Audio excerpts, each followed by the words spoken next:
So you're a realtor or an aspiring realtor, and you're looking to kind of get to the next level when dealing with clients. Like, what do I need to think? What sort of attitudes do I need to have when considering how to best serve my clientele? Well, in this video, we're going to go over the 3 attitudes that realtors need to think about when dealing with clients. So stick around.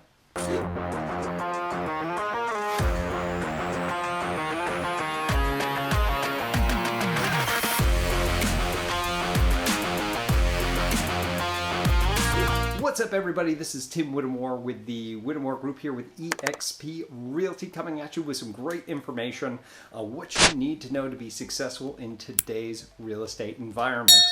I've been everywhere. I've been a single agent, a team agent, buyer's agent, a operations manager, now a team lead, and I've done so in several different states before. And I want to pass on my information to you to help you be the best that you can be in this challenging real estate environment. They always say that you are the sum of the 5 voices that you listen to. Let me be one of those voices to help you get to the next stage of your career.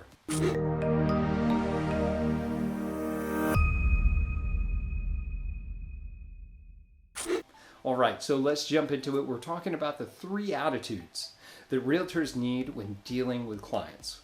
Well, let's tell you what those 3 actually are. The first attitude is the guiding attitude. Second is caring. And third, well, that attitude is associated with leadership. Let's jump into all 3. The first one is guiding.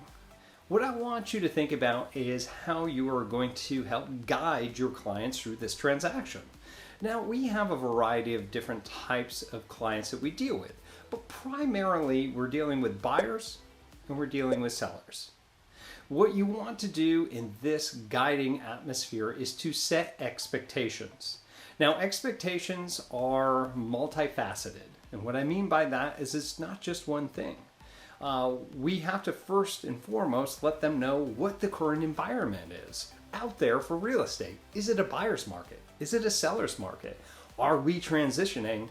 And how do you prepare for that?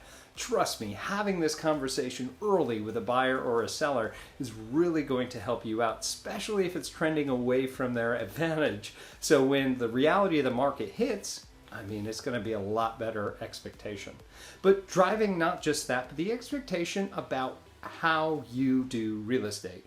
They chose you specifically for whatever reason. So show them why they should have used you or your brokerage, your team, or whatever you want to say for that, and set those expectations on how you actually work and how your systems are, what the whole process is going to look like. Giving them that education and information up front will really, really help them out.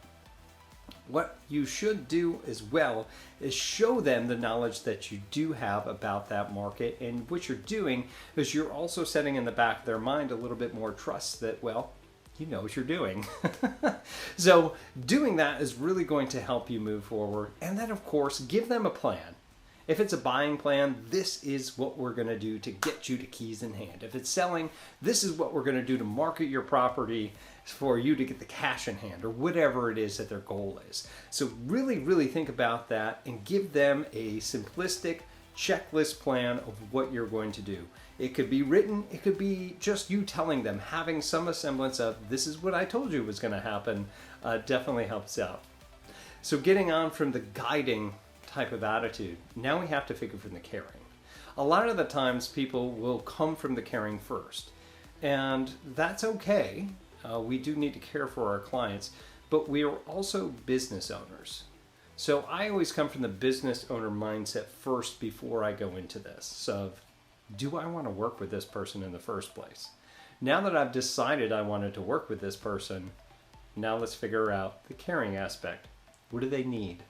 Do they need to sell a house? Do they need to purchase a house? Do they need to do both? Do they need to invest for whatever? Let's really dig into why they're doing what they're doing and figure that out. The best way to do this is to ask questions. We all know when we take listings that we do a listing appointment and we showcase who we are and what we're going to do for them. do we really take the time back to ask them questions about their situation? Now, I've been through many of these systems and all of which work, but what is going to be the best system for a seller? Are you going to call them up and ask all these questions prior to going to the appointment? If so, that's perfectly fine. Or are you going to do it at the appointment after they say, yes, I'm going to work with you? But you haven't decided whether you're going to work with them, depending upon their need of why they have to do something. So if it's a buyer, some of us just pop up and go show properties. There's nothing wrong with that specifically. I don't personally do that. I want to make at least an attempt to talk to them on the phone, get in front of them online via Zoom or some platform, or get in them in person and have a conversation about what our market's doing, what the process is, really realistically my process of what it's going to take them between where they are now to contract to close, and ask them questions what they need and why. If you ask them questions, we're really going to narrow down what they're looking for. It's going to make your job infinitely more simplistic if you can do that. So again, ask questions and listen. Listen more than you talk. A lot of us real estate agents, we just love talking, myself included. Love just getting all this out. I got a lot of good information I really just want you to get. Well, you gotta ask a question and don't answer it for them. Don't assume anything.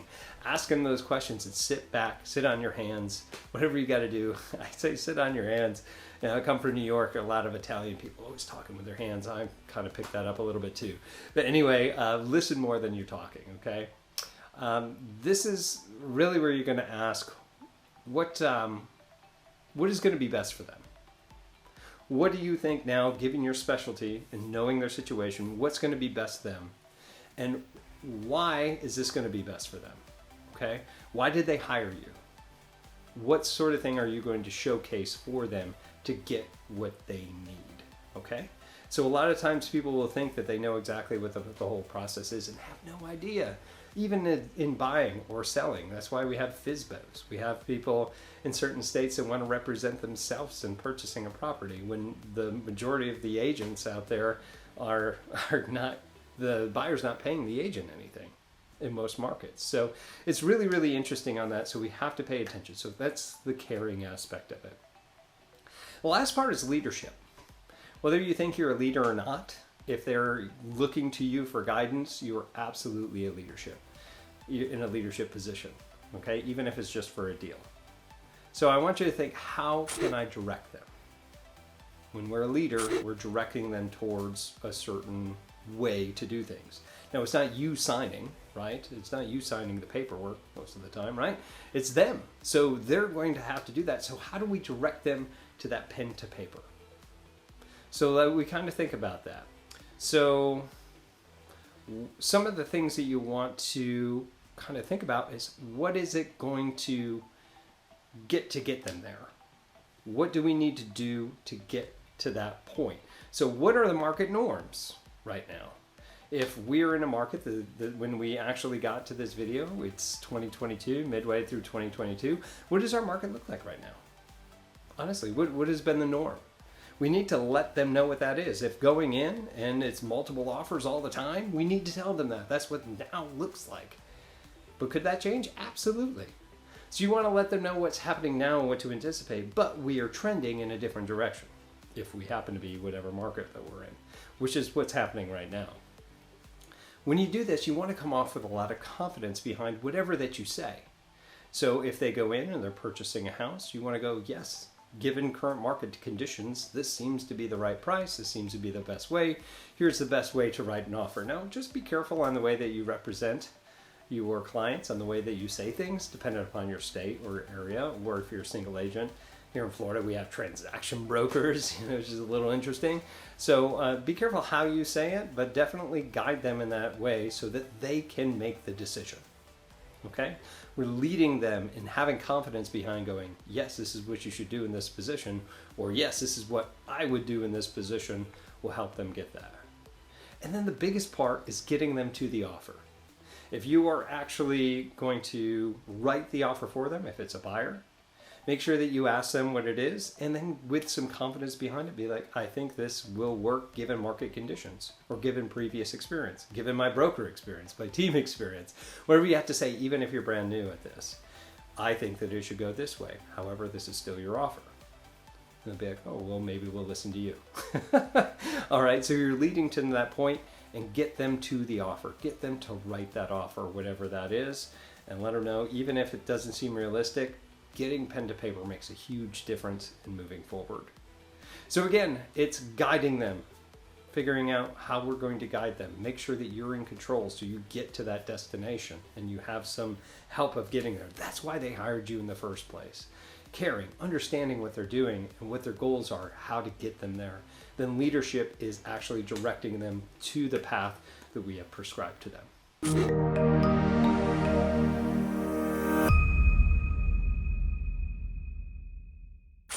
Hopefully this was good for you, the 3 attitudes that realtors need when dealing with clients. If you have any questions about anything that I mentioned here, please leave it here in the comments below. And of course, if there's anything else that you'd like to add, I'd love to hear them, and we all benefit from them. So please leave it here in the comments below. And if you are curious about being a real estate agent, coming here to our team, if you're lucky enough to be here on the Emerald Coast, or thinking about joining EXP as a whole, I'm more than happy to have that conversation with you and give you some honest BS approach and feedback on what that actually could mean in your career. So please give me a call, text, email, find me on social media, whatever you got to do, happy to help. Again, I'm Tim Whittemore with the Whittemore Group here with EXP Realty. We'll see you in our next video. Take care.